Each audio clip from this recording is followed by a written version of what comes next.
Pois, bos días a todos e a todas. Volvemos a xuntarnos para esta segunda sesión da Escola de Axentes de Pastoral. Recordade que hoxe van nos acompañar desde a Delegación de Pastoral da Saúde, a quen van a presentar agora. Simplemente, eso, saudarvos, darvos a benvida e recordaros unha cousa de tipo práctico. Os que estades aquí presenciais, nos sitios tedes un papeliño como este. Bueno, non é obligatorio cubrilo, pero é por si algún de vos quere facer algunha pregunta, xa podedes ir escribindo mentras temos a exposición e despois xa as vades pasando para poder transmitirllas aos nosos ponentes. Recordade, os outros que estades seguíndonos telemáticamente, que iso facídelo polo chat. Vale? Bueno, pois, sin máis dilación, pasamos a coller a Simón, que nos vai a presentar os ponentes desta mañá. Recordade, por favor, que estades aquí, o dos móviles, quitarlles voz ou apagalos, que ainda que estemos un ratiño sin móvil, non pasa nada e seguro que é unha bendición.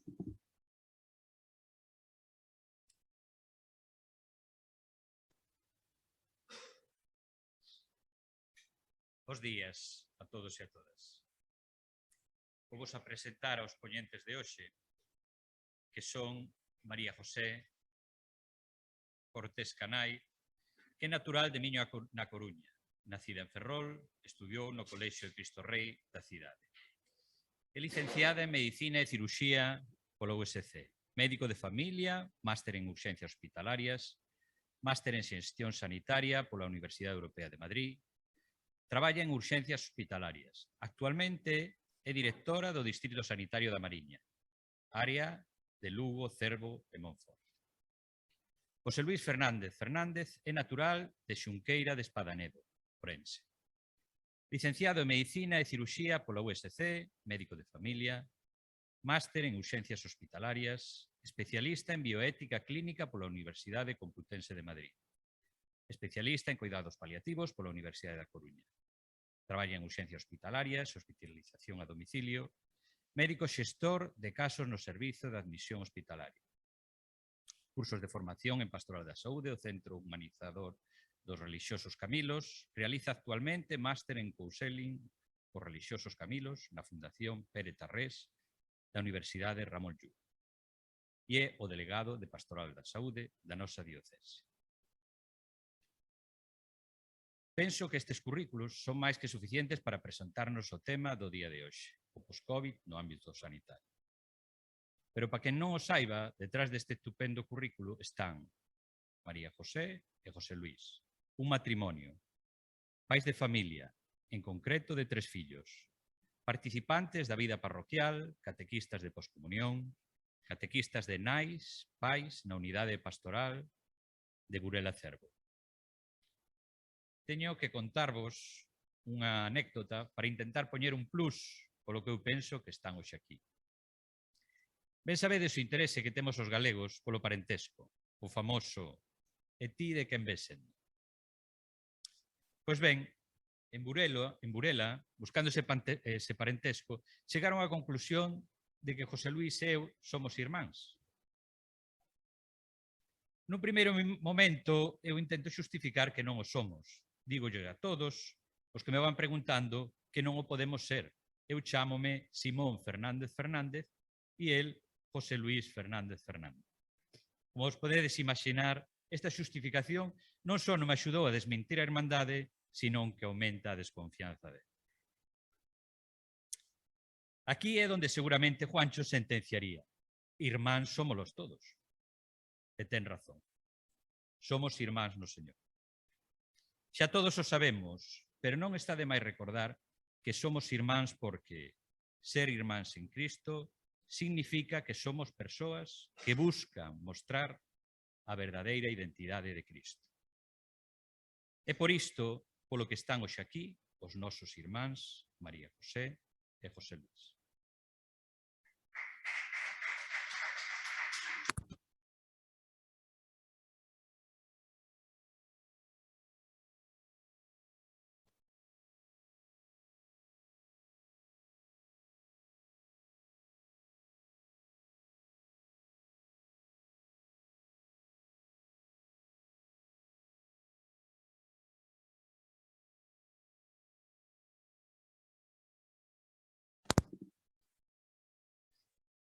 Bos días a todos, querido irmán Simón, queridos irmáns e irmás.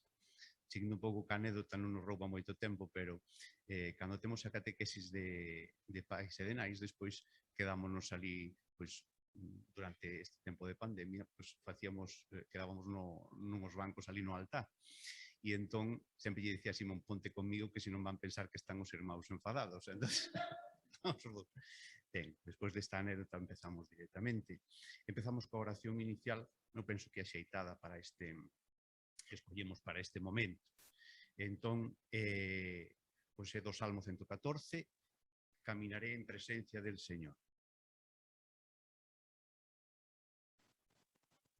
E a vamos a ler despaciño entre todos. Amo al Señor porque escucha mi voz suplicante, porque me hace caso cuando lo invoco.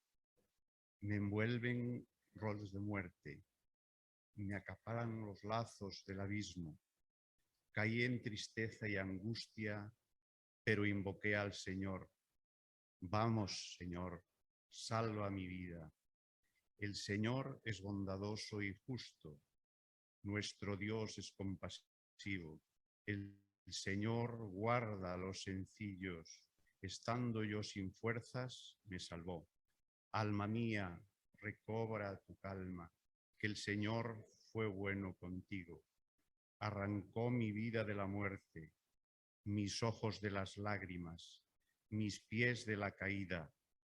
Caminaré en presencia del Señor en el país de los vivos. Yo seguía confiando, incluso cuando dije, qué desgraciado soy.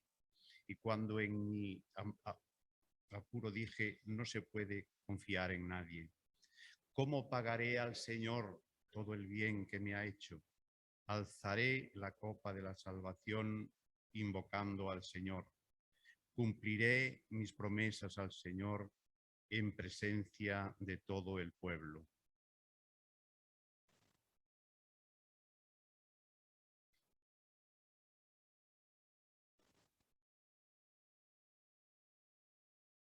Pois así, seguimos camiñando en presencia do Señor. Ora, María José vai continuar coa súa parte e despois volvería a falar.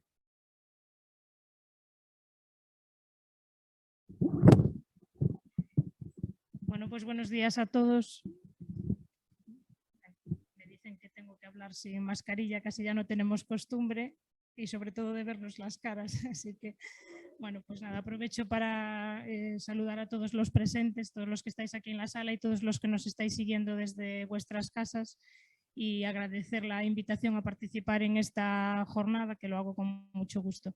El tema que yo tengo que tratar, que me encargaron, es hablar pues, un poco de la situación de la sanidad durante la pandemia o después de la pandemia. Fue un poco lo que me pidieron. Bueno, ni que decir tiene que de la situación de la sanidad en la pandemia casi podríamos hablar cualquiera. Todos los presentes podríais dar una opinión o una visión de cómo están las cosas o de cómo estuvieron en los últimos meses, porque quizá algunos seáis sanitarios, otros trabajéis cerca pues, de algún sanitario que tengáis en casa, en la familia, y si no, pues todos somos familiares o usuarios del sistema sanitario. Por lo tanto, todos tenemos una visión que ofrecer. Yo la que traigo aquí hoy pues es la mía, claro, no puede ser otra desde un punto de vista de gestión, que a lo mejor eso es más difícil imaginar porque quizá os coincida bueno, pues un poquito más lejos. El título de mi ponencia es Vivimos una pandemia y está escogido el título porque ese tiempo verbal nos permite hablar del pasado y del presente.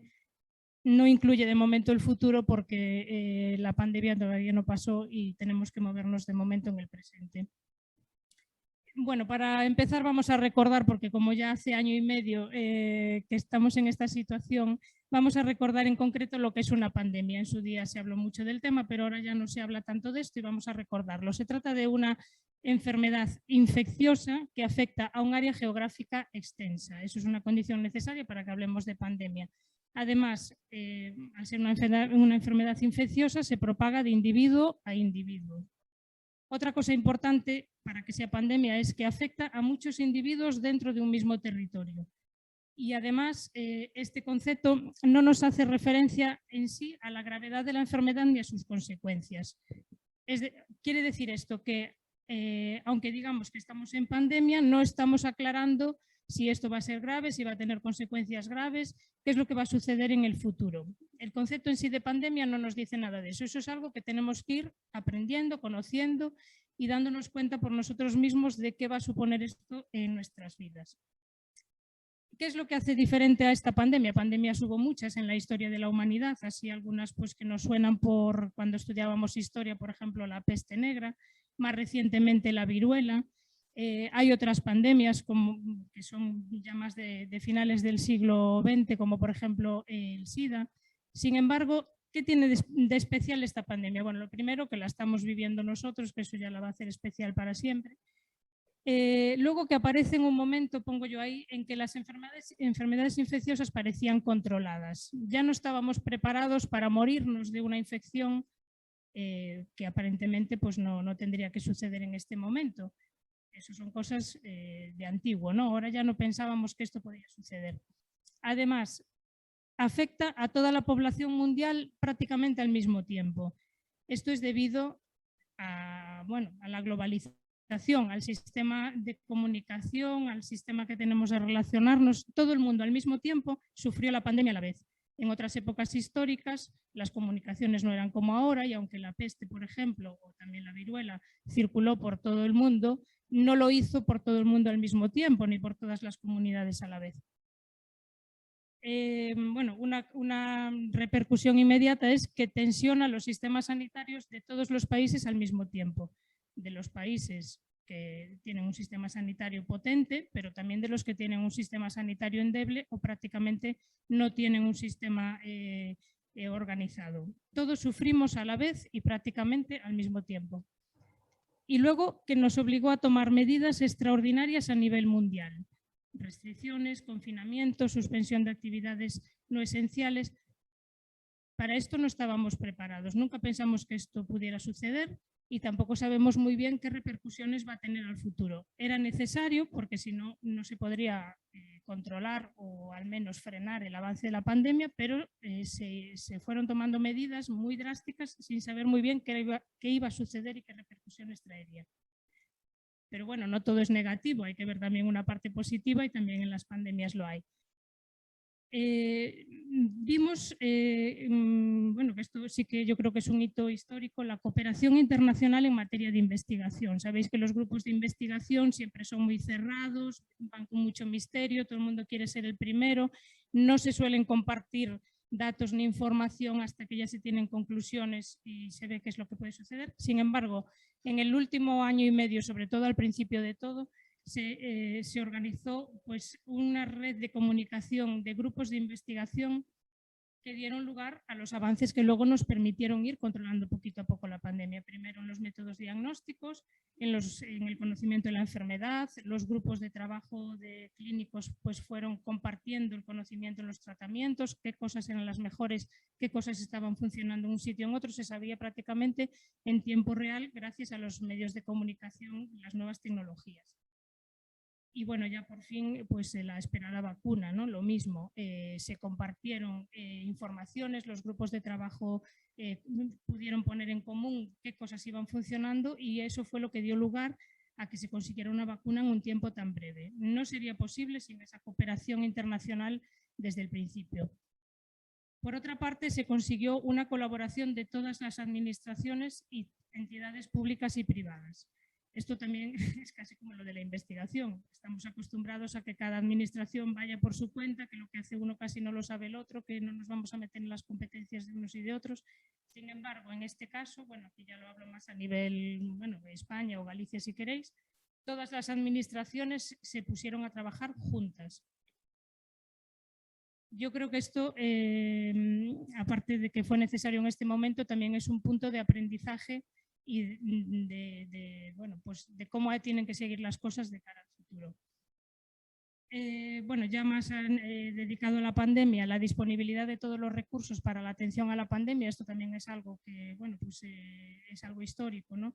de repente pues todos fuimos capaces de dejar de hacer lo que era superficial para poder dedicarnos a sacar adelante la pandemia, tanto en el terreno sanitario como en el social, como en el económico.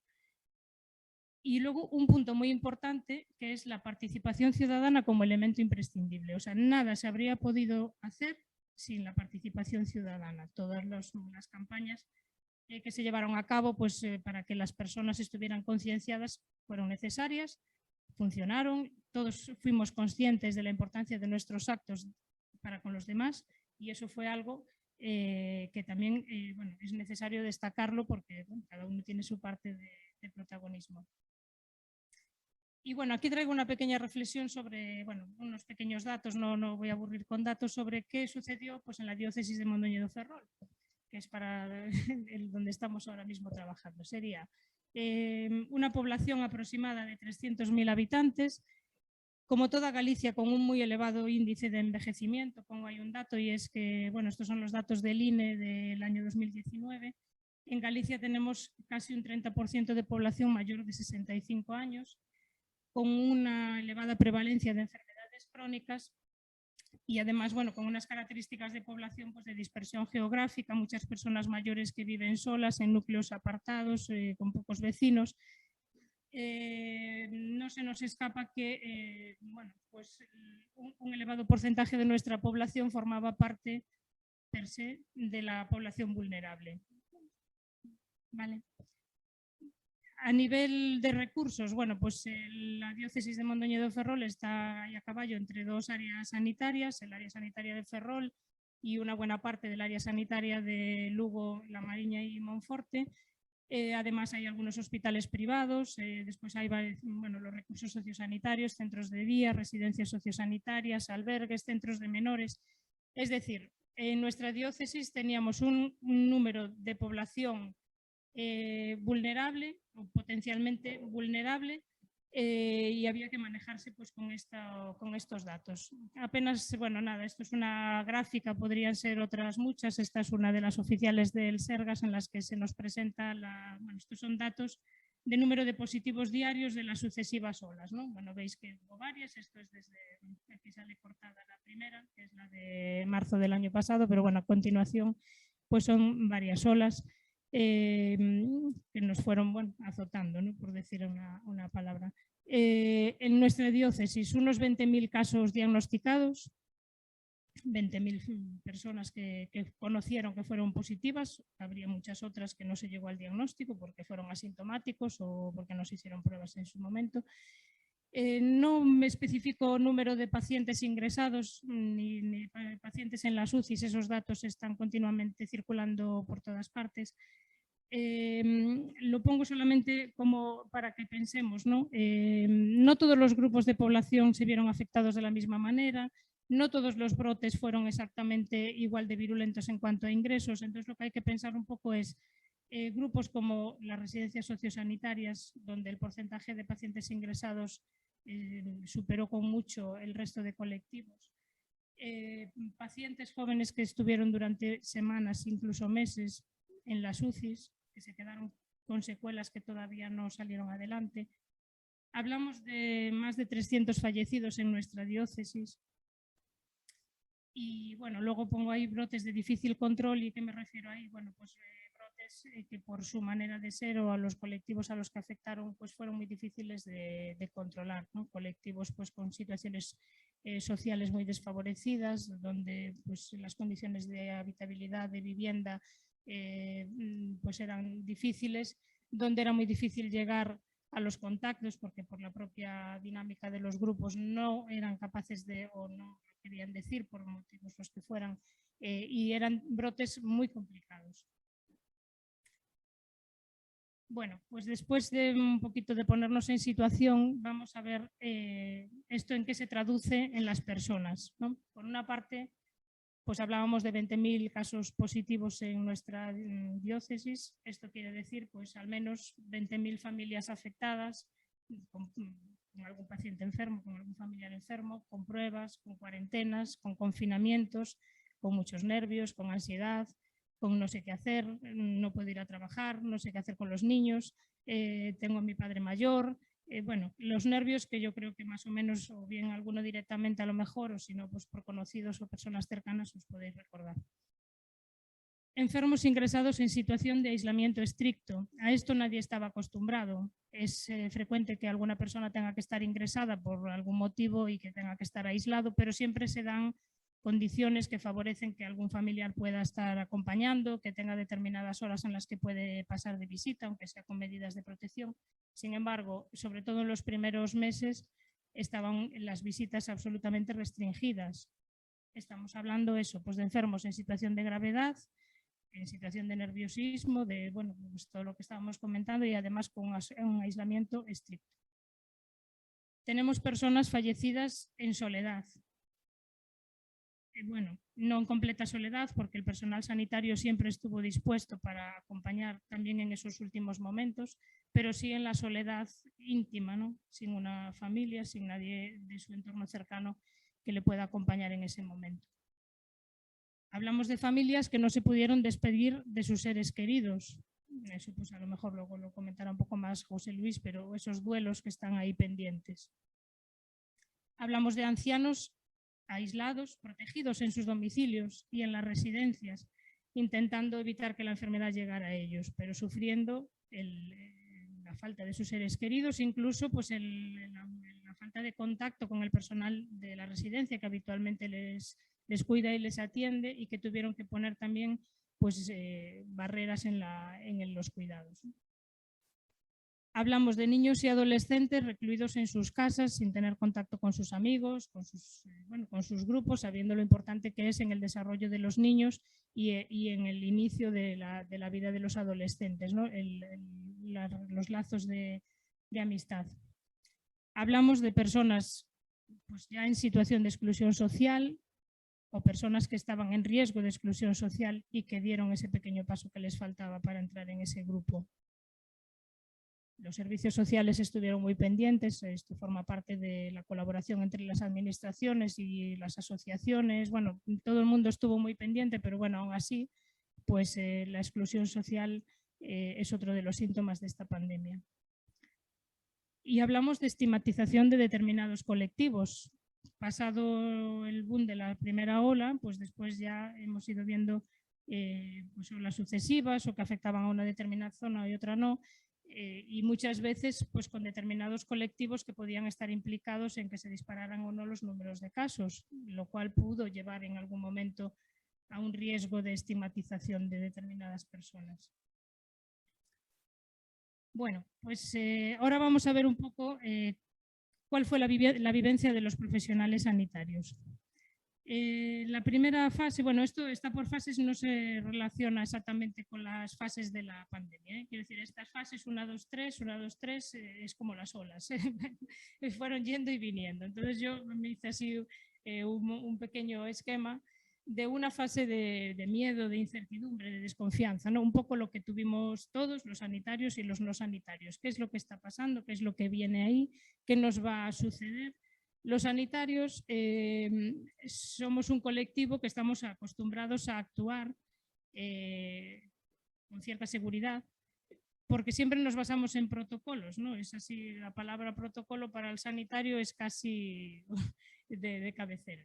Siempre queremos un protocolo que nos diga qué hay que hacer y son necesarios y muy útiles porque eso permite que la rueda funcione y que no dependa de quién es la persona que está o quién no está, o si es en el turno de mañana, de noche o tal. Siempre se sabe más o menos qué es lo que hay que hacer.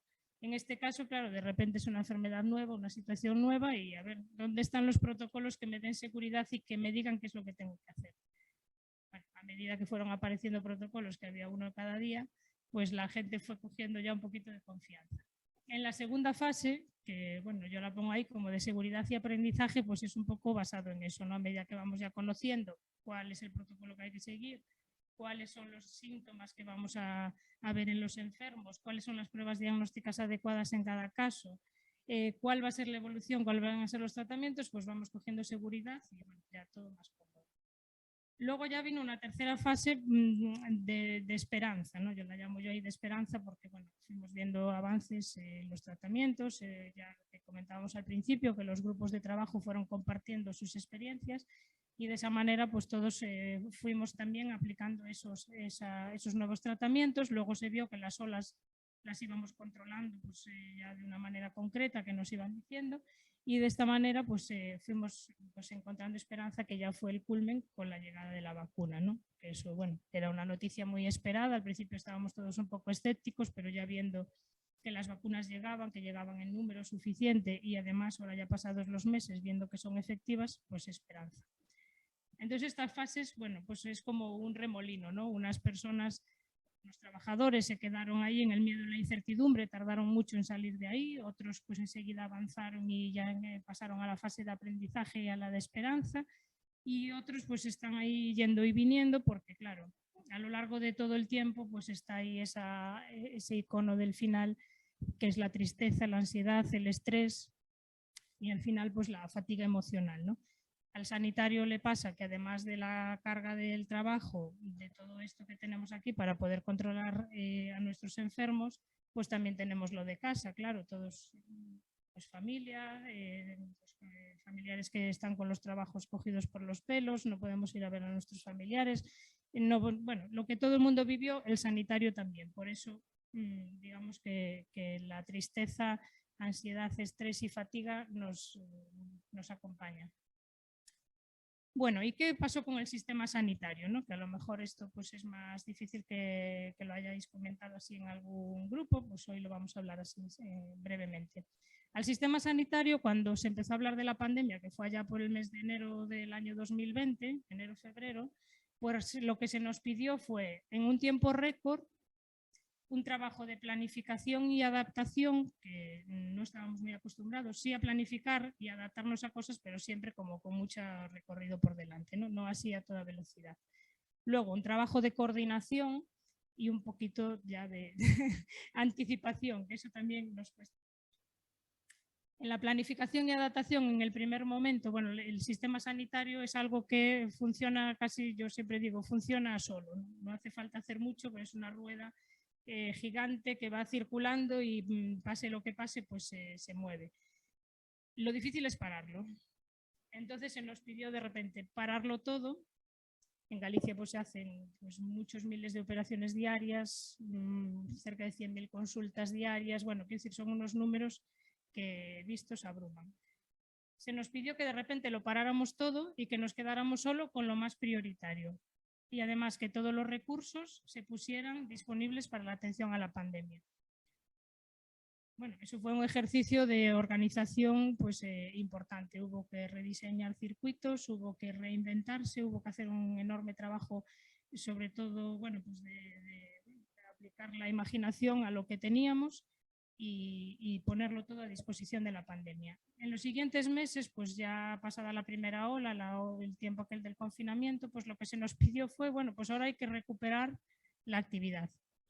Poco a poco ir recuperando, pero hay que volver a la normalidad, pero claro, seguían llegando olas, con lo cual pues es un acelera y desacelera. Luego hubo que reorganizar los recursos porque hay otras enfermedades que también estaban esperando para ser vistas. Y sobre todo se hizo en esa segunda parte un gran esfuerzo diagnóstico, ¿vale? Es decir, para controlar la pandemia se trató de hacer seguramente, bueno, no sé, quizá el 100% de los que estamos aquí nos tocó de hacer alguna PCR, fuimos contacto, alguien nos llamó para preguntarnos, bueno, se hizo un trabajo de buscar los casos. Y bueno, ya por último, la parte más reciente, pues es toda la organización de la campaña de la vacunación, de seguir frenando los brotes y controlándolos y bueno, continuar con la actividad. Me gustaría destacar aquí, que es un poco también enlazado con lo del principio del trabajo de coordinación, porque bueno, también esto fue un reto, el coordinarnos entre muchas personas que trabajábamos en el mundo sanitario, más o menos directamente, pues de repente hubo que coordinarse.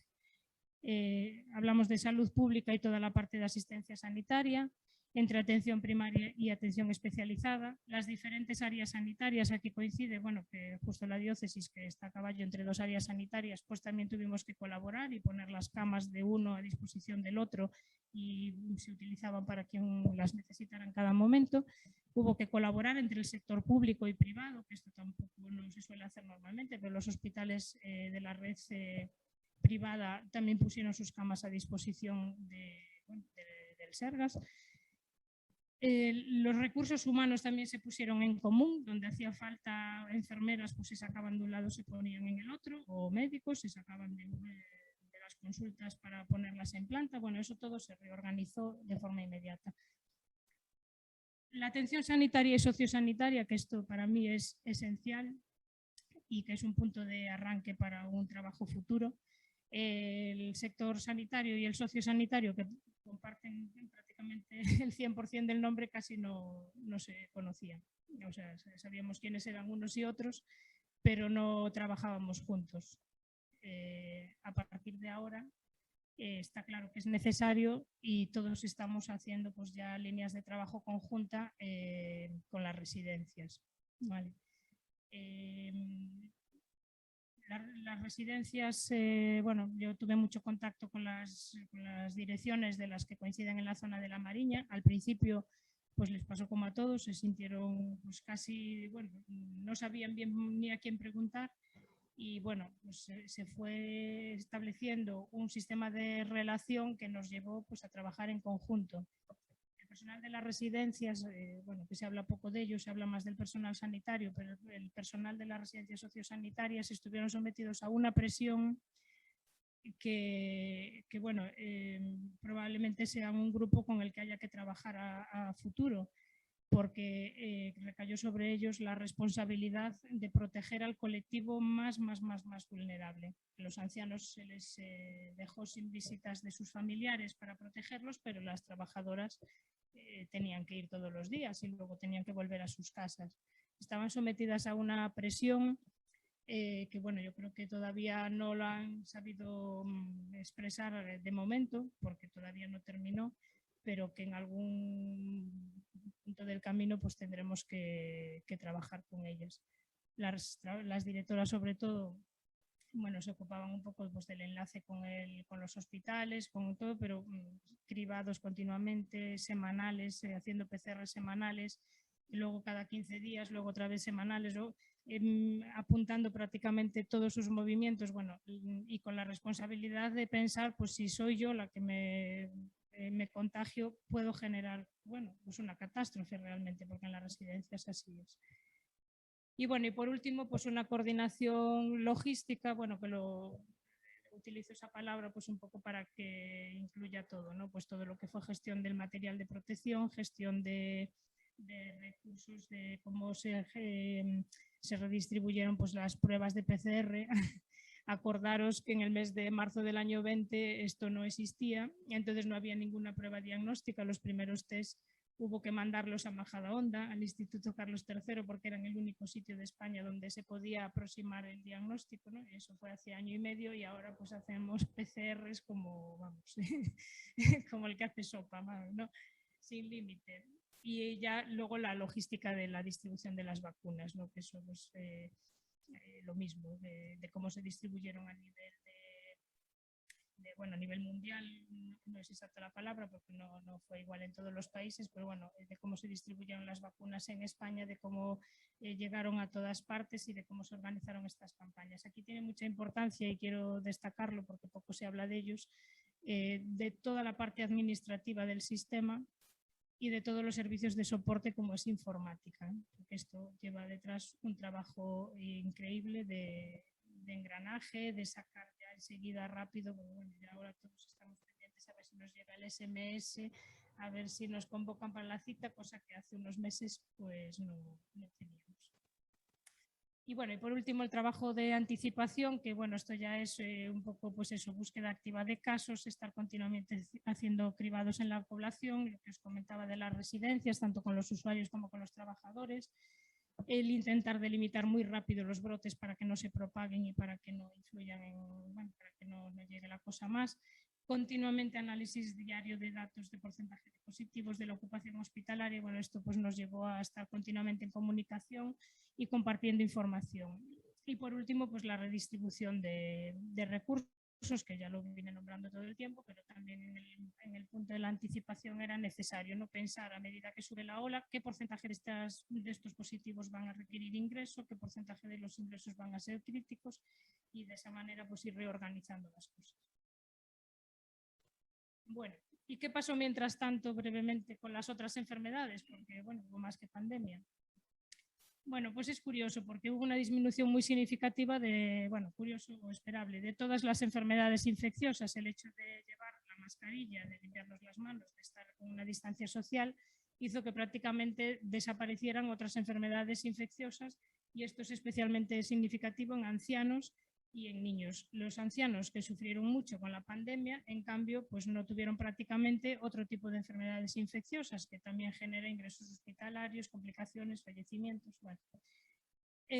Se produjo durante muchos meses una reducción drástica de los accidentes de tráfico, laborales, de los accidentes fortuitos, bueno, de las caídas, sobre todo durante el confinamiento, pero también en los meses posteriores, ¿no? Esto afecta sobre todo a la población activa y a los ancianos. Ahora, a mí me llama la atención porque cuando vemos ahora el periódico, bueno, últimamente, cada accidente de tráfico le ponen pues allí la foto de la persona, una persona muy querida. Bueno, accidentes de tráfico ya había antes, ¿no? Y no se les daba así tanto protagonismo. ¿Qué pasa? Que como ahora llevábamos año y medio, que prácticamente, por suerte, en esos meses no había accidentes, pues claro, ahora estamos otra vez como empezando a impresionarnos por cada accidente. Bueno, pues también hay que quedarse con eso, ¿no? Que nos sigamos impresionando para poder pues actuar y evitarlos. ¿Qué pasó también pues, con otros procesos crónicos? Pues que algunas, bueno, se llegó a los diagnósticos de forma, bueno, estamos viendo ahora, ¿no? Esto es una realidad que se está empezando a ver ahora, pues algunas cosas se van diagnosticando tardíamente, porque las personas a lo mejor no acudieron, no consultaron, o bueno, pues hubo alguna cita pues que no se produjo en su día, y entonces estamos viendo esto. Hay también un deterioro, la pérdida de funcionalidad y el deterioro de las personas que ya estaban en una situación delicada, como pueden ser pues, ancianos, discapacitados, enfermos mentales, personas con enfermedades degenerativas. En año y medio de aislamiento, sin estar en contacto con el entorno habitual, sin participar de actividades que les favorecían el mantener la funcionalidad, claro, año y medio es un tiempo demasiado largo para determinadas enfermedades, y ahora se está viendo ese deterioro que probablemente sea difícil de volver atrás. Y luego, pues en todos los grupos, estrés, ansiedad y depresión. La mayor parte de lo que va a suceder con todo esto, pues no lo sabemos, claro, hay que ir viendo cómo va pasando el tiempo, también cómo van a ser los siguientes meses en cuanto a actividad, a confinamientos y a todo esto, y bueno, a partir de ahí se podrán ir sacando conclusiones. A medio y a largo plazo, ¿qué es lo que se espera de nosotros, del sistema sanitario? Pues se espera el control de la pandemia, claro, todo el mundo quiere que esto ya termine. Lo vamos a conseguir, no sabemos cuándo, pero lo vamos a conseguir gracias a las vacunas, gracias a seguir detectando precozmente los brotes, y bueno, en caso de que haya enfermos, pues gracias a los avances terapéuticos, pues conseguiremos que las repercusiones sean cada vez menores. Se nos pide que vayamos conociendo y que le demos atención a las secuelas del COVID, ¿no? Hay muchos enfermos, los que tuvieron cuadros graves todavía no están del todo recuperados, los que se enfermaron más recientemente pues también están en evolución, y luego pues hay muchas cosas que todavía no se conocen de la enfermedad en el medio y largo plazo, con lo cual pues se pretende que se le vaya dando respuesta, pero aún no sabemos lo que va a ser eso. Además, se nos pide que ya recuperemos la actividad asistencial. Todos los pacientes no COVID que están esperando pues, sus consultas, sus operaciones y todo lo que necesitan, se pide que sea ya, ¿no? Ahí estamos. Además, hay que restaurar los niveles de salud de la población a cifras prepandemia. No sabemos aún muy bien cómo repercutió la pandemia en eso, entonces todavía, bueno, imaginaros que planificar eso todavía está un poco verde. Y bueno, la última, que yo es la que creo que por eso estamos todos aquí, por eso hay otras reuniones a otros niveles, que es el mantener y potenciar las líneas de trabajo colaborativo, ¿no? Es decir, ya que eso es una de las partes positivas de la pandemia, pues vamos a seguir trabajando por ahí. Y bueno, esto es la respuesta a la pregunta inicial que yo decía, vivimos una pandemia y ¿ahora qué? Bueno, pues ahora esto, ¿no? La pandemia nos dejó el camino tapado, no podíamos pasar, nos quedamos ahí todos un poco atascados. Conseguimos separar el obstáculo un poquitín entre todos y ahora pues nos toca retirarlo completamente o aprender a pasar todos por ahí debajo o encontrar algo que nos ayude a seguir nuestro camino entre todos. Está claro que el tronco una persona sola no la va a poder quitar, el sistema sanitario por sí solo tampoco, y entonces pues tiene que ser desde la colaboración. Y esto es lo que yo os quería presentar. Eso.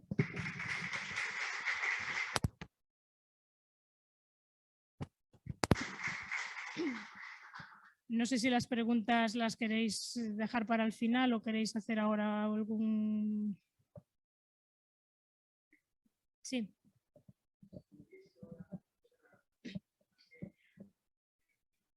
Uh-huh.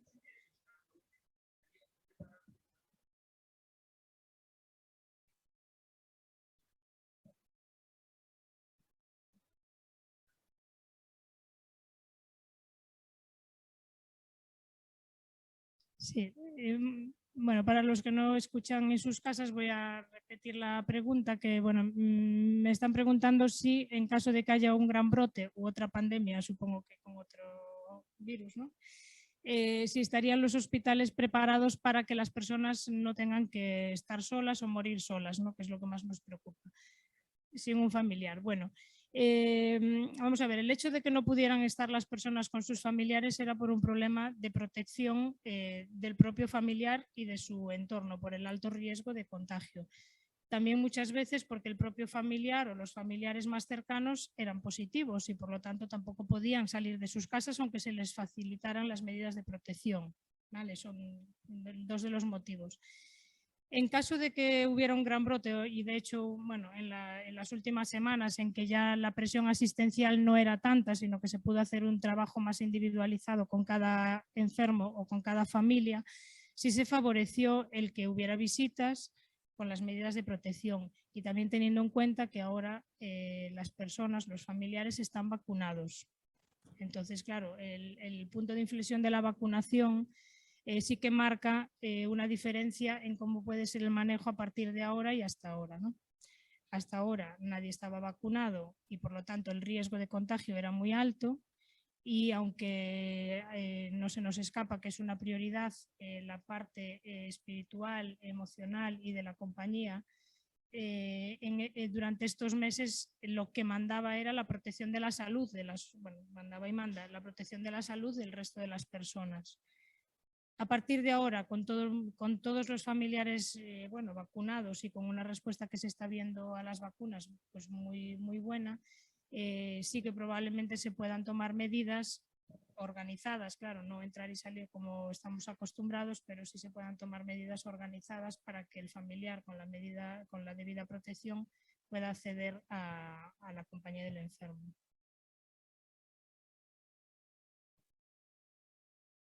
Bueno, eso no. Bueno, a ver, en todos los hospitales hay habitaciones que tienen medidas de aislamiento. Para pocos enfermos serían suficientes. Claro, para una pandemia, que es lo que tú me dices, un brote grande en el que vuelva a haber otra vez una gran cantidad de personas ingresadas, a lo mejor no serían suficientes. Pero bueno, lo que nos manejaríamos ahora, en concreto con el COVID, con toda la población vacunada, pues será casos puntuales y que sí que se pueda organizar pues unas visitas con las familias. ¿Algo más?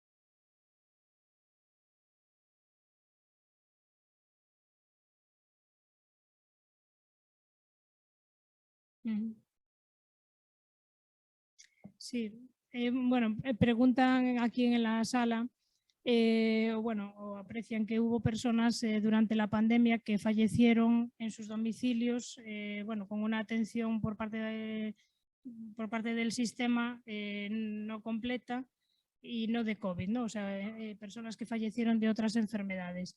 Es verdad que durante la pandemia, ya lo explicaba pues, durante la exposición, todos los recursos se pusieron a disposición de la pandemia y una de las cosas que se hizo fue retirar toda la visita presencial, que eso quizá fue lo que generó más sufrimiento, sobre todo a los enfermos no COVID.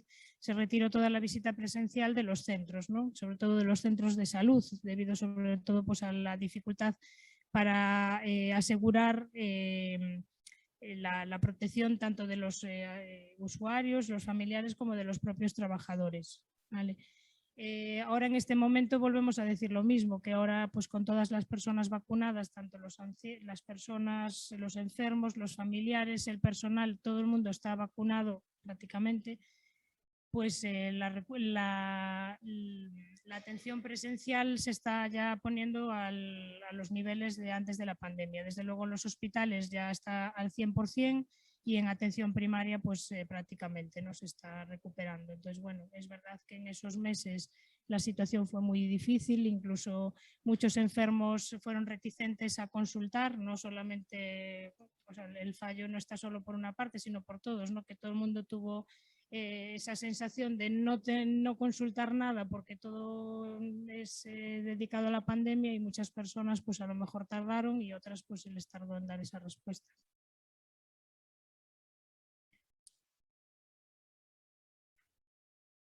¿Alguna cosilla más que queramos? Dime.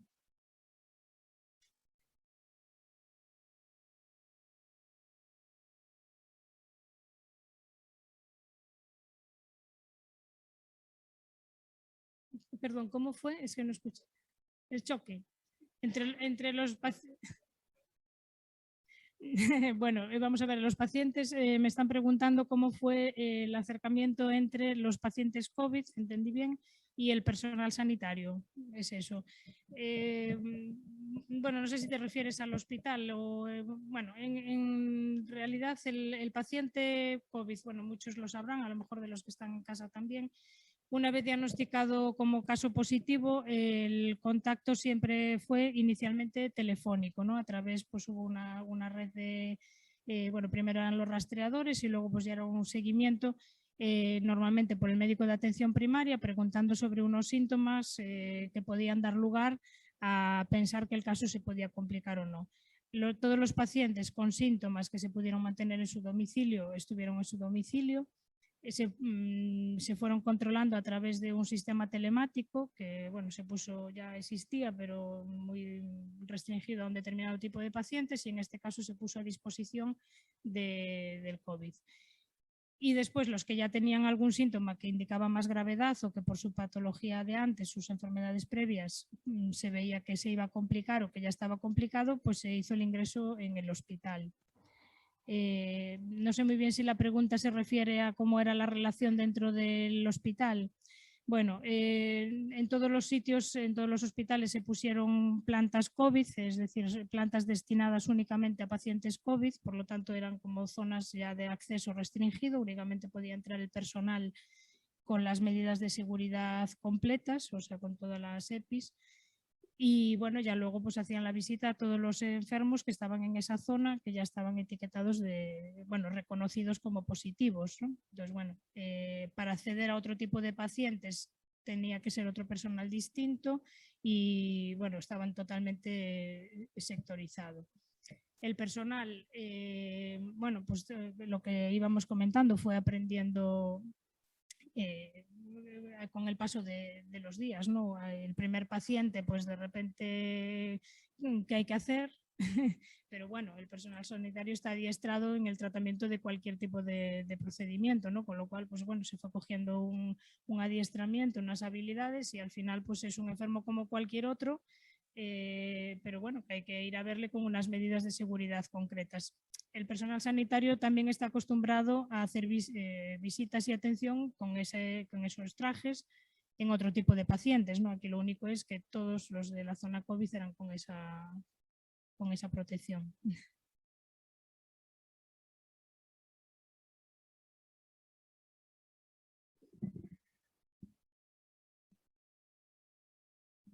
Vale, de eso, de estas cosas que están hablando en la sala, y pues también reflexionaremos, porque esta charla es un poco más de reflexión que de dar soluciones. Es decir, bueno, todos tenemos preguntas y a veces es difícil, es más fácil plantear preguntas que encontrar respuestas. Bueno, pues las respuestas a veces hay que encontrarlas entre todos y buscarlas entre todos. Entonces, empezamos caminando en presencia del Señor con el Salmo y seguimos caminando en presencia del Señor.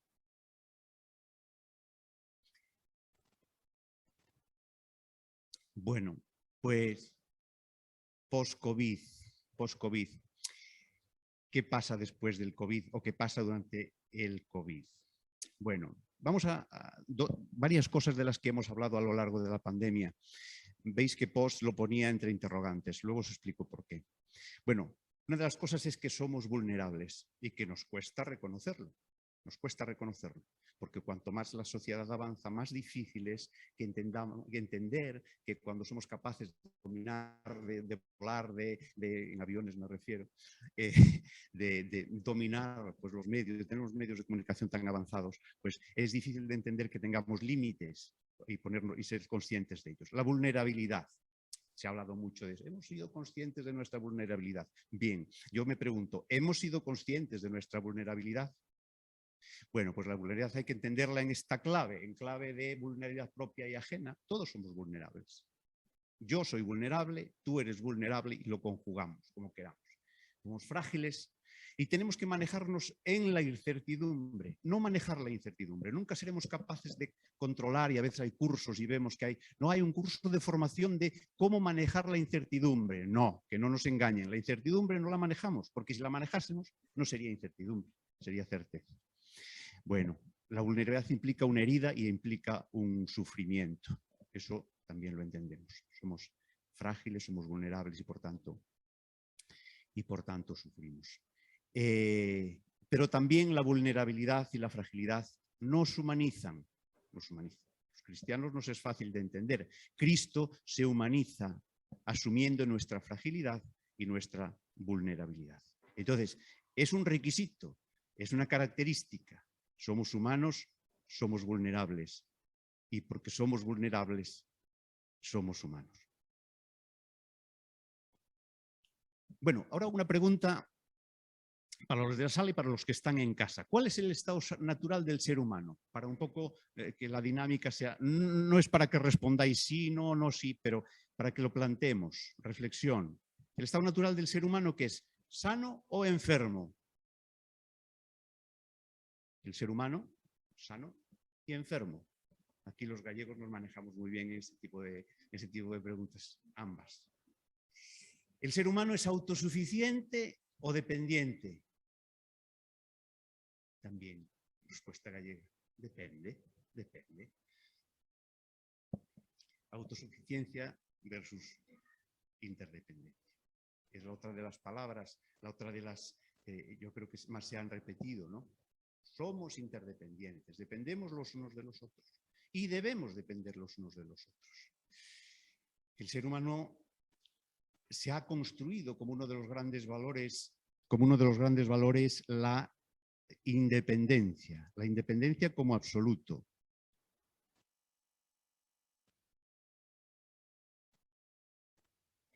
Gracias, Raúl. Raúl aquí ajustando unas cosas que los técnicos siempre saben. Yo sin decirle nada fue capaz de verlo. Bien, nuestro mundo actual se ha construido sobre la ficción del autosuficiente. Todos autosuficientes, todos aspiramos a ser autosuficientes y todos aspiramos a ser independientes. Y esta pandemia nos ha hecho ver que aparte de ser frágiles, vulnerables, no somos autosuficientes. Esta señora es Victoria Camps, es doctora en filosofía, es miembro permanente del Consejo de Estado. No la traigo aquí por ser una persona, pues no sé cuáles son sus creencias ni si pertenece o no activamente a la Iglesia, pero hizo una reflexión muy importante durante la pandemia. Y es que es un tiempo de cuidados. Hablaremos un poco más de esto a posteriori, pero ya en una entrevista en La Voz de Galicia del 7 de abril del 21 decía, y esta forma de estar debería ser más cuidadosa y razonable, menos individualista y arrogante. Fijaos, palabras duras. Con la pandemia nos hemos dado cuenta de la importancia de cuidarnos y de cuidar a otros. Empezamos a ser conscientes de lo interdependientes que somos. Y esto ya supone un cambio, el ser conscientes ya supone un cambio, una forma distinta de vivir, de relacionarnos con los demás, con nosotros mismos y también con la naturaleza. Fijaos cuánto hay aquí de Fratelli Tutti, de cuánto hay aquí de pensamiento del Papa Francisco también, ¿no? El ser humano es un mendigo necesitado, si teníamos dudas. Y el ser humano es radicalmente vulnerable, vuelvo a lo mismo, desde la interdependencia y otra palabra grande, que a veces se nos queda muy grande, pero que tenemos que entender y asumir, la responsabilidad, sobre todo la corresponsabilidad. Todos somos responsables y aquí hemos visto que el sistema sanitario tiene una responsabilidad en la salud, pero cada uno de nosotros individualmente y como colectivo también vimos que somos necesarios y que nuestras actitudes fueron necesarias y fueron muchas veces suficientes para frenar las olas y para controlar los brotes. El quedarme en casa, el ser capaz de restringir mis relaciones, el ser capaz de hacer cosas por mí y por los demás ha sido uno de los elementos posibilitadores de que fuésemos avanzando en esta pandemia. Esta persona es Adela Cortina, es también una filósofa y especialista en bioética. Y hacía esta afirmación y hace esta afirmación. Nuestra vulnerabilidad no debemos entenderla solo como en sentido negativo, sino también en sentido positivo. Es nuestra oportunidad. Esto seguro que os suena, ¿verdad? Os suena aquel 27 de marzo de 2020, la plaza de San Pedro vacía, pero allí estábamos los cristianos, los católicos, y yo creo que toda la humanidad, con un solo corazón y una sola alma, uniéndonos a las palabras del Papa Francisco, juntos en la misma barca. Nos dimos cuenta, nos decía el Papa Francisco, que estábamos en la misma barca, todos frágiles y desorientados, pero al mismo tiempo importantes y necesarios. Todos llamados a remar juntos, todos necesitados de confortarnos mutuamente. Bien, esta reflexión que también hicieron, ya digo, filósofos y bioeticistas, la hacía el Papa Francisco en esa oración de aquella bendición Urbi et Orbi extraordinaria del 27 de marzo. Fijaos, juntos en la misma barca, que fue el lema de una de las campañas de Pastoral de la Salud en ese acompañamiento en la soledad, los enfermos en los primeros momentos de la pandemia y que aún continúa, porque vamos juntos en la misma barca. Y tenemos que seguir juntos, lo decía el Papa, y hay una imagen que salía de esa misma oración y de ese mismo día, 27 de marzo. Entonces, hablábamos post-COVID. Bueno, a mí me gusta más utilizar la palabra con COVID. Cambia el prefijo, porque sigue presente. El COVID en descenso, pero sigue presente. Y aquí hago una reflexión en el primer mundo, porque hablamos desde nuestra posición, desde el primer mundo. Luego veremos un poco cómo cambian las cosas en el tercero y cuarto y todos los que desde el primero somos capaces de catalogar, ¿no? Con COVID, las secuelas y los efectos. Pues a nivel general hay un primer impacto, ese primer impacto y el que ya nos hablaba también María José, ese miedo, esa incertidumbre, ese desconocimiento, esa imprevisibilidad y por tanto esa desconfianza.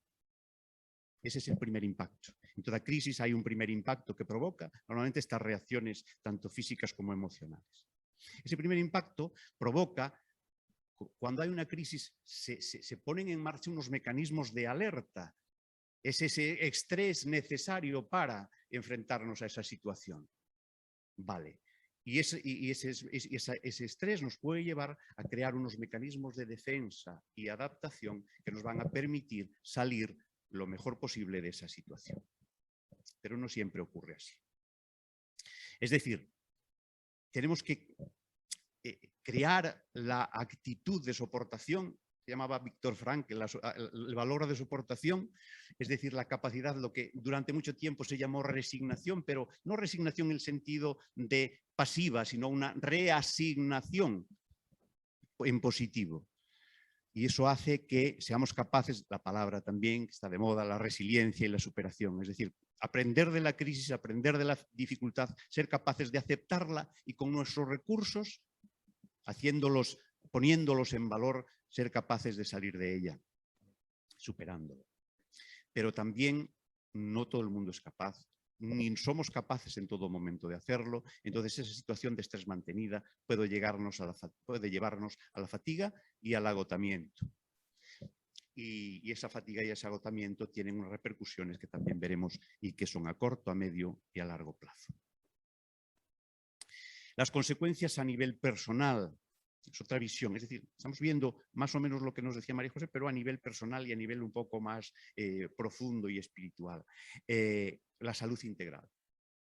Bueno, la salud la entendemos muchas veces, sabéis que hay una definición de la Organización Mundial de la Salud que la define pues, en todos los ámbitos y en todos los aspectos, y es una definición muy ambiciosa, pero bueno, la salud integral engloba todas las, tanto individual como colectiva, engloba todas estas esferas, es decir, la física, la emocional, la psíquica, la sociorrelacional, la espiritual, la valórica, etc.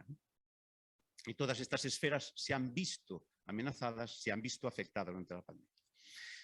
Y las secuelas no solo han sido en personas que han padecido de primera mano la enfermedad, sino en personas no afectadas directamente por el COVID. Todo el mundo experimentamos secuelas de algún tipo. Y secuelas persistentes en el tiempo. ¿Cuánto? Pues no sé cuánto tiempo. Porque es una novedad, porque algunas las vamos descubriendo, las vamos describiendo, van apareciendo y a medida que van apareciendo también las vamos abordando con los recursos que tenemos, los personales y los colectivos, ¿no? Lo importante, y como un poco conclusión de esta primera parte, es aprender a convivir, lo decía antes, con la incertidumbre. La incertidumbre no se maneja, se convive con ella. Se manejan los recursos para convivir de manera sana con ella. Pero no podemos pretender ser adivinos, ni saber lo que va a pasar en el futuro, ni tenerlo todo protocolizado, porque es imposible. Esas secuelas físicas, ya digo, y ya no hablo directamente de las personas afectadas, ¿verdad?, pero secuelas físicas de esa situación de estrés mantenido durante mucho tiempo. Fijaos, el cuerpo humano está preparado y además es una respuesta natural. El estrés es una respuesta natural a una situación de amenaza. ¿Por qué? Porque nos prepara para defendernos y para salvaguardar nuestra integridad. Pero el estrés está preparado, nos prepara para un corto espacio de tiempo. El estrés no podemos mantenerlo durante mucho tiempo, porque nos agota, nos fatiga y nos desgasta. Bueno, pues es año y medio de estrés. Se dice que el estrés lo soportamos 4 semanas, 6 semanas. Más de ahí, las secuelas pueden producir un síndrome de estrés postraumático, que seguro que habéis oído hablar de. Bueno, pues esas secuelas pueden ser desde el punto de vista físico, el dolor de cabeza, dolores de estómago, dolores musculares, diarrea, es decir, cualquier problema que nos afecte, que nos produce estrés y que nos produce ansiedad, puede manifestarse somáticamente a través de esos síntomas y de otros muchos, ¿no? Sobrecargas musculares, dolores cervicales, dolores lumbares, en fin, pérdida de apetito, cansancio, que no duermo, etcétera, etcétera. Seguro que otras muchas se os ocurren que no están descritas ahí. Y luego también el agravamiento de situaciones de enfermedad previas, ¿no? Psicológicas y emocionales, fijaos la lista. Se nos desmorona un poco nuestra estructura, como esas ruinas que aparecen ahí, ¿no? Es decir, pues la fatiga, la ansiedad y el nerviosismo, y todos hemos sido testigos e incluso protagonistas. La gente, pues hemos visto cómo la gente está más irritable, cómo la gente está o deprimida o desanimada, cómo hay baja tolerancia a, es decir, pues de repente alguien levanta la voz y dice, pero ¿por qué se pone así? Si esto no es para tanto. Bueno, pues porque incluso agresividad verbal, etcétera. Porque son formas de explota, ¿no? Explota este estrés mantenido durante mucho tiempo. en forma de rabia, en forma de miedo, en forma de culpa, y todos hemos buscado culpables. Y el sistema, pues el no sé qué, pues el no sé cuánto, pues los políticos, pues los no sé cuántos, es decir, nosotros mismos, es decir, bueno, es una forma también de desestresar, buscar culpables, ¿no? Y sobre todo buscar culpables fuera. La frustración o incluso comportamientos desadaptativos, es decir, pues hay gente que vimos que en medio de toda esta situación de crisis nos quedábamos asombrados, ver gente que lo vivía con cierta euforia, ¿no? Y con consumos adictivos, pues de alcohol o de drogas, ¿no? Son comportamientos desadaptativos, las pesadillas o eso que pone reviviscencia, palabreja así rara, es decir, que durante una situación de crisis revivimos momentos y además incluso despertamos de noche pues con una sensación de angustia porque estamos reviviendo continuamente esa situación. ¿Cuántas veces vimos esas imágenes de los ataúdes apilados y cuántas veces nos vinieron a la cabeza y nos han oído como un escalofrío, ¿no? Ese es el síndrome del estrés postraumático, es decir, es la imposibilidad de mantener el estrés más de esas 4 o 6 semanas, tiene todas esas consecuencias y otras muchas que seguro que no, o seguro que todos conocéis y que no están aquí descritas. Estas eran desde el punto de vista psicoemocional, pero también sociales y relacionales. La soledad, la pongo en minúsculas, pero la soledad en mayúsculas. El aislamiento, el desarraigo, el desapego. ¿Qué quiere decir? La sensación de no pertenencia. Cuando estábamos aislados, cuando estábamos en casa, teníamos en cierto modo esa percepción de estar desubicados y de que no pertenecíamos a una comunidad más que al propio reducto de la familia más íntima y más cercana. La desconfianza, por supuesto, la culpabilización que también aparecía dentro de las secuelas psicológicas y que también la podemos hablar de las sociorrelacionales. Culpar a grupos, culpar a colectivos, culpar a responsables, etcétera, etcétera. Y luego, también como consecuencias sociales y relacionales ha habido refuerzo de relaciones, pues si otras relaciones se han destruido pues por esa convivencia. Por esa convivencia, y sabéis que ha habido pues problemas de convivencia de relación, pues, parejas que se separan o de que después de vivir esa situación de confinamiento, de esa intimidad, pues se han desgastado y se han producido se han destruido algún tipo de relaciones, tanto en pareja como en familia, como en comunidad, como entre vecinos, etcétera, etcétera. El aislamiento y la soledad, capítulo especial. El aislamiento y la soledad impuestos y buscados, es decir, muchas veces impuestos, ya digo, por la norma, pero otras veces buscados por el miedo, ¿no? Y esas conductas que genera. También en positivo lo quiero poner aquí. Pues el autoconocimiento, la autoconfianza, pero también en negativo las conductas evitativas. Es decir, nos aislamos y así evitamos el contacto con el otro y así reforzamos un poco o nos protegemos dentro de nuestro miedo y de nuestra vulnerabilidad. La soledad, vuelvo a decir, aquí en minúsculas, pero en mayúsculas. La soledad, hemos descubierto con esta pandemia, se puso en evidencia y se pone en evidencia que la soledad es otra pandemia. Se hablaba ya antes de que la soledad era la pandemia del siglo XXI.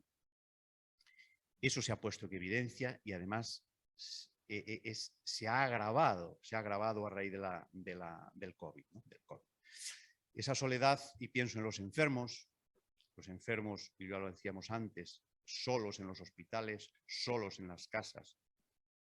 La soledad percibida por el propio enfermo, que en su fragilidad y en su estado anímico, pues esa soledad se hace mayor, se agranda, ¿no? La soledad de las familias, la soledad social. ¿Qué es la soledad social? Es decir, que integrados dentro de una sociedad tal como estábamos, pero también éramos conscientes de que estábamos solos, muchas veces de que nos encontrábamos solos. Y luego la soledad de los más vulnerables. Importante tenerla presente. Los más vulnerables desde el punto de vista físico, desde el punto de vista psicológico y emocional, y los vulnerables desde el punto de vista social. Y la soledad de nuestros mayores.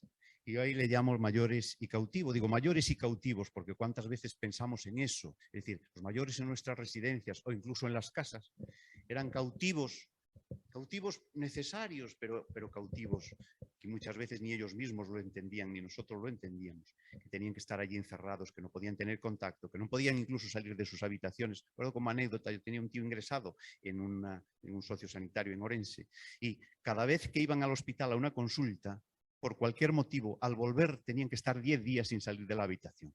Bueno, esas situaciones son difíciles de entender y difíciles de vivir. La nueva realidad, me gusta llamarle así, no nueva normalidad, la nueva realidad que genera desde este punto de vista relacional, pues la pérdida de contacto tan importante, la pérdida de proximidad y de cercanía tan necesaria, los gestos prohibidos, los abrazos, los saludos. Curioso, y ayer lo comentaba con Baruch, es decir, ahora parece que estamos volviendo a una situación de cierta, entre comillas, vuelvo a decir, normalidad. Y cuando nos encontramos con alguien que llevamos tiempo sin ver, y nos acercamos, hombre, ¿qué tal? ¿Cómo estás? ¿Cómo es el saludo? No sabemos si la mano, si el abrazo, quedamos así un poco, venga, a ver, el primero que dé el paso. Bien, pues al fin y al cabo nos hemos visto cohibidos y tenemos que aprender de nuevo a relacionarnos desde esa, con prudencia, pero también recuperando los gestos tan necesarios, ¿no? Y hemos tenido pues tiempo de demostración insuficiente de los afectos, porque, es decir, hemos celebrado Navidades viendo a nuestros familiares a través de una pantalla. Bueno, pues eso, qué duda cabe que produce un impacto que es difícil de superar y cuesta, pero hay que saber gestionarlo para salir sanamente de esta situación, ¿no? Hay también unas consecuencias espirituales, por supuesto, claro. Es decir, y durante la pandemia hemos visto pues, crisis espirituales y crisis de fe, un descenso, pérdida de la práctica religiosa en comunidad. Y ahí va una pregunta y es una reflexión. ¿Esto es un camino sin retorno? En nuestra mano está, y además hablando de camino, hablando de sinodalidad, en nuestra mano está que este camino no sea un camino sin retorno, sino que sea una oportunidad para abrir puertas y para hacernos cercanos y próximos y para encontrarnos de nuevo y acoger a los que pues, de alguna manera se han visto por el miedo o por la circunstancia que fuera, apartados de la comunidad y de las celebraciones en comunidad. Han quedado ritos pendientes, han quedado ritos incompletos y eso pues sabemos que no es sano. Los ritos son necesarios. Ahí hablo de los duelos. El duelo, palabra también inmensa, y muchos duelos han sido incompletos, otros han sido diferidos. Ha habido un funeral y luego se ha dado sepultura a personas que han fallecido de COVID y luego se ha celebrado a posteriori pues, una misa funeral. Pero eso es un duelo diferido, un duelo que está pendiente, un duelo que está retardado y muchos duelos se han perdido. Tenemos que recuperar y trabajar los duelos, porque sin un duelo sano,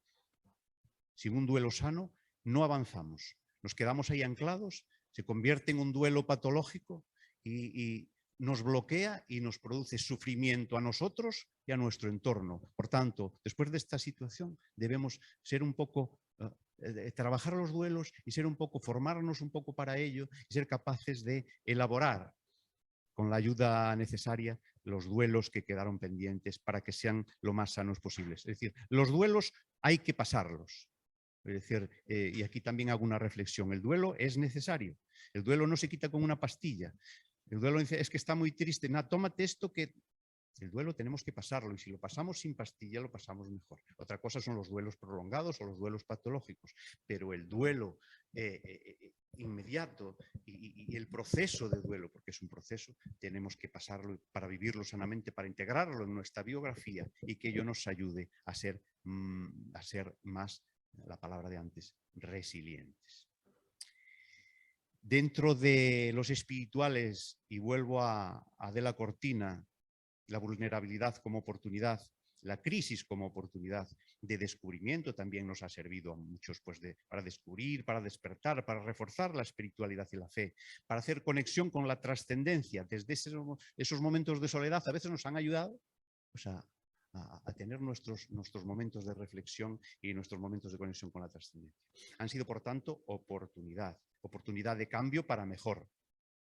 También en el sentido espiritual y valórico. También hemos sabido, y eso nos lo ha dicho, no, pues ahora mira, con lo poco que, es decir, viviendo con esta sencillez y en esta situación y lo decíamos en la primera fase cuando estábamos confinados, pues hemos sido conscientes de qué es lo importante, qué es lo necesario y qué es lo prescindible.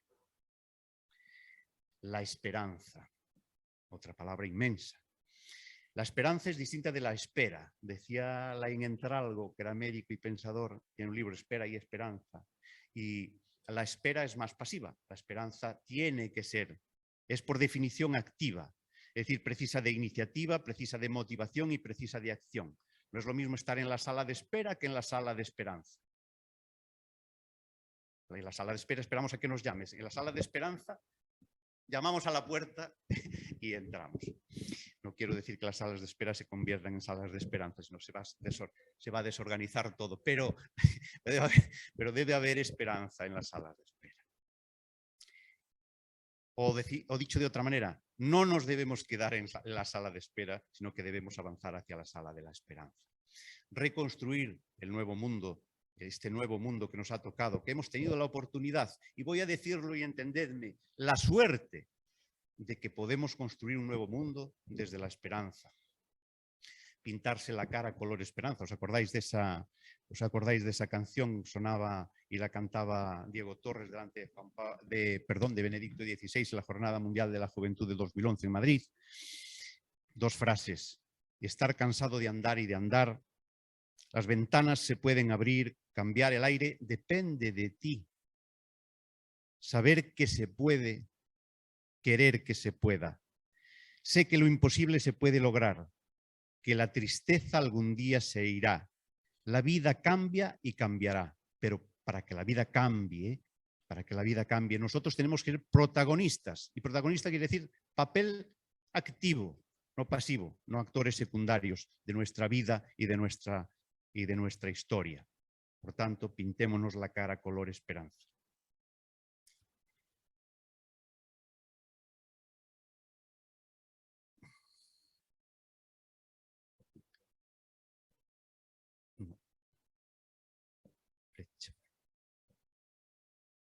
Ay, perdón. Bueno, ¿sobre quién es más? Decía, ¿sobre quién es más, aparte individual y colectivamente? Bueno, pues los servicios de atención sanitaria, de los que hablaba ya María José, a nivel mundial y de los servicios sociosanitarios. Hay dos fotos de nuestros hospitales de referencia, el arquitecto Marcí de Hospital da Mariña. Y las nuevas fórmulas que se construyen sobre ese verde esperanza es con una ética del cuidado y de la compasión. Bien, palabras grandes, cuidado y compasión. Y el valor de la interdependencia. ¿Vale? Bueno, la compasión la entendemos todos, o sea, simplemente, cuando decimos compasión se nos viene a la cabeza la parábola del buen samaritano, ¿no? Y la tenemos presente y vemos todos esos gestos y esos actos del samaritano que pasó, que se paró, se detuvo, ayudó al herido al borde del camino. Y esa compasión yo creo que tiene estos 6 elementos. La compasión, para que se pueda definir como tal, es gratuita, expresa proximidad, cercanía, un dejarse tocar y dejarse tocar. Implica hondura, profundidad, entrar en lo profundo del otro, e implica empatía, palabra que se está utilizando a tiempo y a destiempo. Es decir, la empatía bien entendida tiene 3 partes. Una parte cognitiva, es decir, contacto con lo que el otro piensa, una empatía emocional, contacto con lo que el otro siente, lo comprendo. Y es eso que decimos muchas veces, me pongo en las sandalias, me pongo en el calzado del otro, pero es necesaria para que esa empatía se convierta en compasión, no solo es ponerme en las sandalias sino caminar con las sandalias o con los zapatos del otro. Es decir, la empatía, la compasión es un paso más, no es solo a nivel intelectivo ni emocional, sino también a nivel de acción y de compromiso. De ese deseo de ayudar y de ese coraje y de esa valentía necesarias para ponernos en marcha con el otro, intentando que el camino del otro sea más llevadero porque yo voy a su lado. Los colectivos más vulnerables y vulnerados, vuelvo a insistir, los mayores, los pobres, los enfermos de otras patologías, los enfermos con enfermedad mental, que han sufrido mucho durante esta pandemia. Los niños y los jóvenes, otro colectivo muy afectado. ¿Por qué? Pues que hay un cambio brusco y radical de ese paradigma de vida fundamentado en la relación y sobre todo en esa búsqueda de independencia, y cuando los referentes ya no son los padres, sino los referentes son los compañeros, y de repente te encierran en casa con tus padres, el contacto con los compañeros es solo a través de las redes y te encuentras pues desubicado, ¿no? Etapa compleja. Y luego la vulnerabilidad de los cuidadores. Y cuando digo cuidadores hablo de los sanitarios, de los responsables de los centros sociosanitarios y de los cuidadores dentro de las familias y de las instituciones. Reconocer y aceptar que también los sanitarios, que también los cuidadores somos vulnerables y que somos capaces de convivir con esa vulnerabilidad.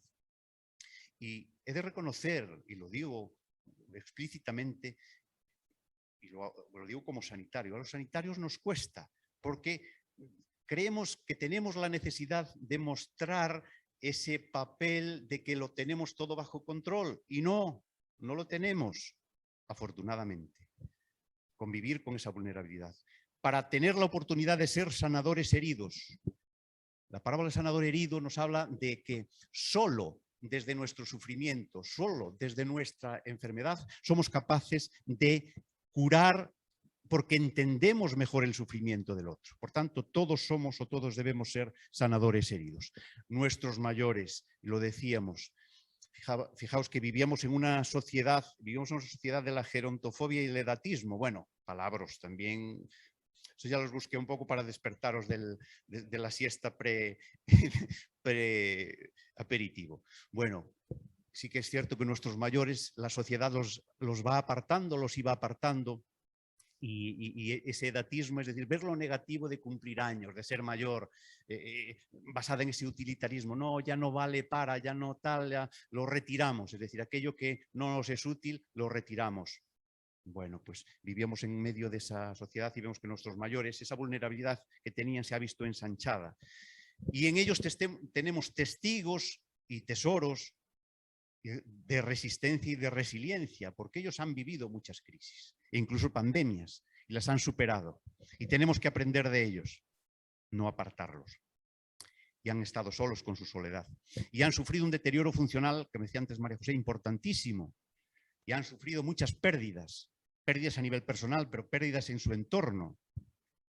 Y ahí cuando digo 10 años en uno, y eso lo hemos hablado muchas veces, es decir, a veces este año y medio hemos visto como nuestros mayores y no lo hemos visto en nuestras familias, es como si hubiese pasado 5 o 10 años por el impacto que ha tenido toda esta situación. Los enfermos con otras dolencias, su enfermedad ha pasado a un segundo plano, fue silenciada en medio del ruido de la pandemia, ha pasado con enfermedades no detectadas y se han agravado sus procesos. Los niños y jóvenes, lo decía, se han visto especialmente afectados por la incomprensión, porque necesitaban saber y una información adecuada según su edad y su nivel de conocimientos. Y la esfera relacional estaba muy tocada pues, por lo que decíamos, porque sus referentes, que era el grupo de amigos, pues estaban separados de ellos. Y eso ha generado problemas psicológicos y se está viendo, y hay estadísticas que nos hablan de que las consultas en los psicólogos de jóvenes y adolescentes han aumentado pues, por 3 o por 4,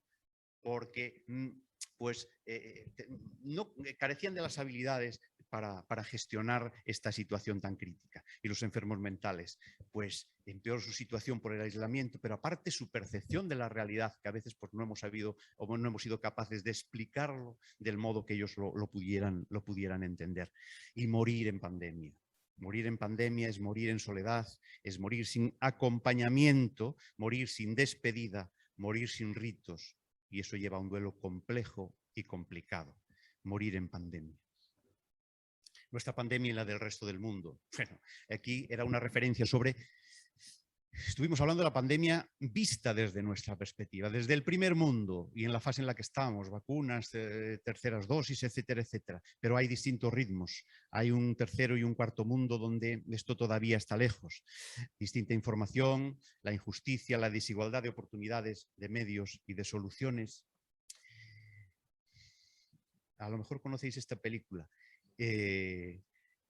Cuando el problema de otro se convierte en mi amenaza, cuando ruge la marabunta. Mi pandemia y la pandemia de los demás. Es decir, bueno, aquí veíamos como aquellos hombres blancos en medio del hombre blanco en medio de África, pues de repente vio que las eran hormigas gigantes, ¿no? Una cosa así. Bueno, pues llegaban a ellos también y tenían que tomar decisiones y afrontar el problema. Y es un problema de todos, y aquí hago también referencia a un clásico que seguro que es decir, cuando me afecta a mí, nos afecta a todos. Esta es una película de Paco Martínez Soria, que era Don R. que R. del año 70. Yo aún no había nacido, aunque no os lo creáis, no había nacido en el año 70. Y entonces, bueno, la película hablaba sobre era un señor que lo suyo era lo suyo y reivindicaba aquellas 147 pesetas que le habían robado del mostrador del banco. Os invito a ver la película, pues es muy entretenida.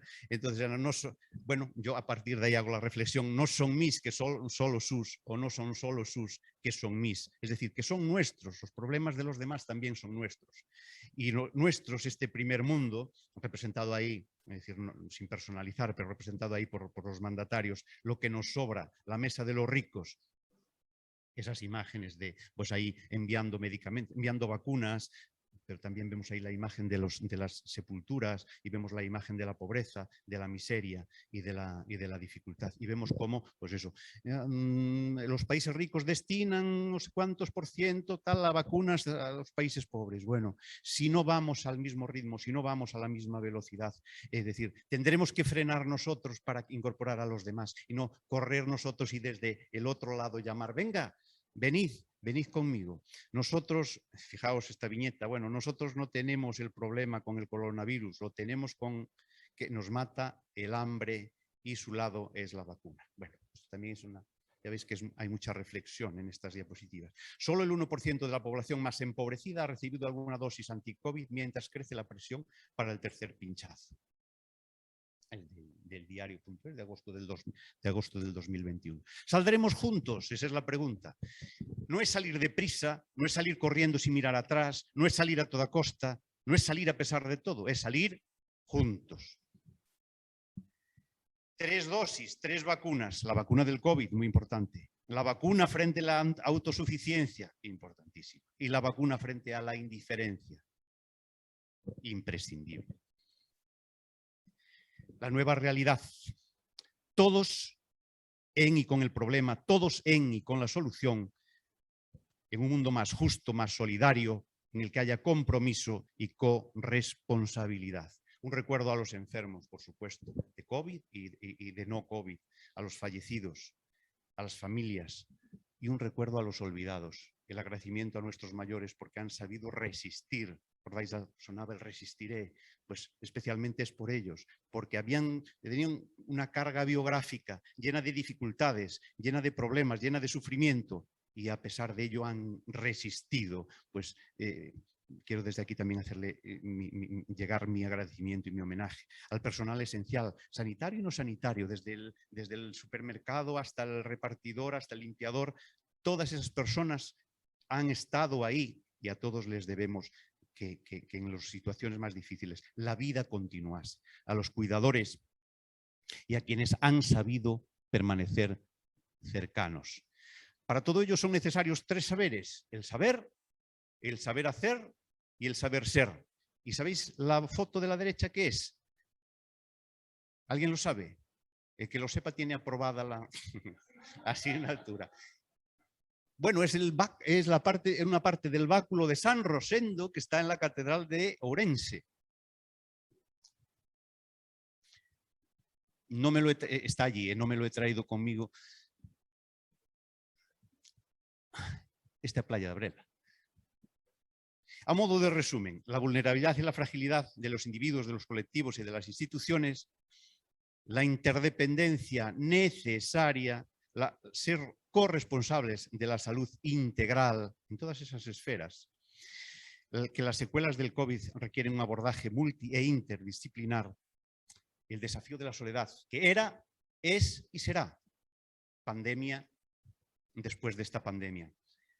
Y no es cuestión de salir primeros, sino de salir juntos. La ética del cuidado y la compasión, lo decía, debe ser nuestra guía. Los valores de actitud, esos 3 saberes de los que hablaba antes: saber, saber estar, saber hacer, saber ser. y el poder de la esperanza como virtud. La sinodalidad, de la que tanto estamos hablando, también es aquí, pues, en esa doble interpretación, salir y caminar con, bueno, pues en esto también debemos vivirlo en clave de sinodalidad. Salir caminando juntos de esta pandemia.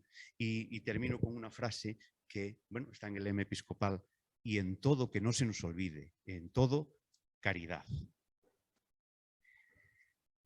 Pois moitísimas gracias pola vosa atención e perdón porque creo que nos pasamos un pouquiño da hora que tiñamos calculada. Eu xa o fixen a propósito para que así non haxa preguntas, non?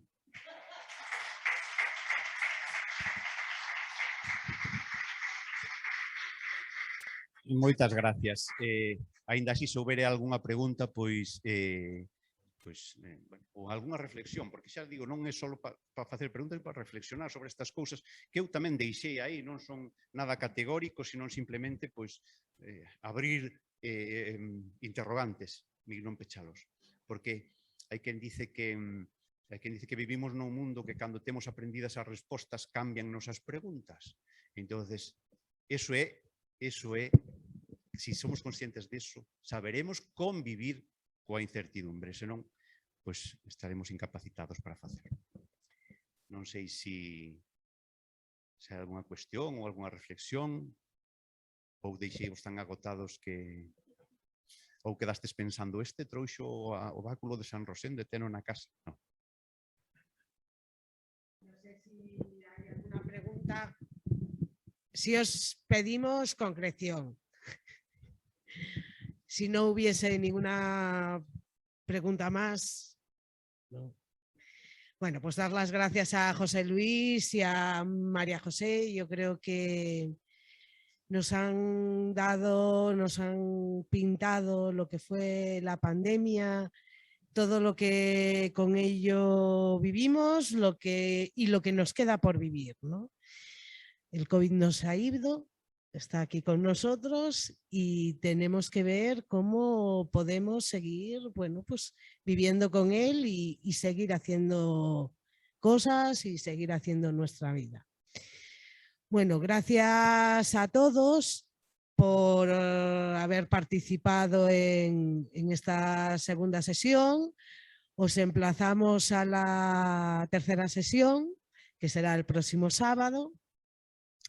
Contaremos con la presencia del arzobispo de Santiago, don Julián Barrio, pues que nos hablará un poco de esta situación pues que estamos hablando, ¿no? De vivencia con COVID y cómo es el post-COVID en la parroquia y a nivel espiritual. Bueno, pues gracias a todos y nos vemos el sábado que viene.